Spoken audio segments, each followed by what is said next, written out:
बहुत समय पहले की बात है। एक हाथी एक जंगल में रहने आया।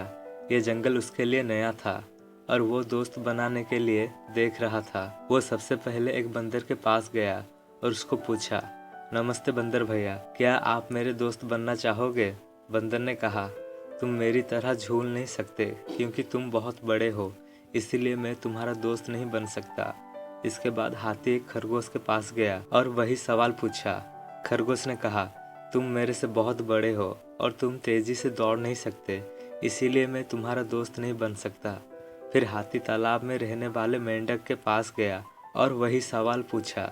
मेंढक ने उसे जवाब दिया, तुम मेरे जितना ऊंची कूदने के लिए बहुत भारी हो, इसीलिए मैं तुम्हारा दोस्त नहीं बन सकता।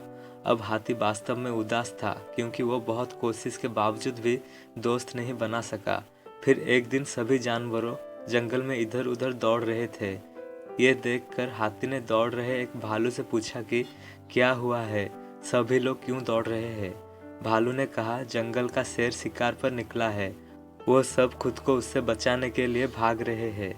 ऐसे में हाथी शेर के पास गया और कहा कि कृपया इन निर्दोष लोगों को चोट ना पहुंचाओ, कृपया उन्हें छोड़ दो।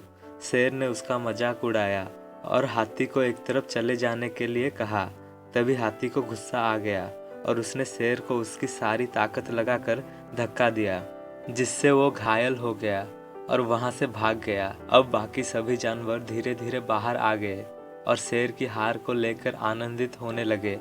वो हाथी के पास गए और उससे कहा, तुम्हारा आकार एकदम सही है हमारा दोस्त बनने के लिए। दोस्तों, हमें इस कहानी से ये सीखने को मिलता है कि एक व्यक्ति का आकार उनके मूल्य का निर्धारण नहीं करता है।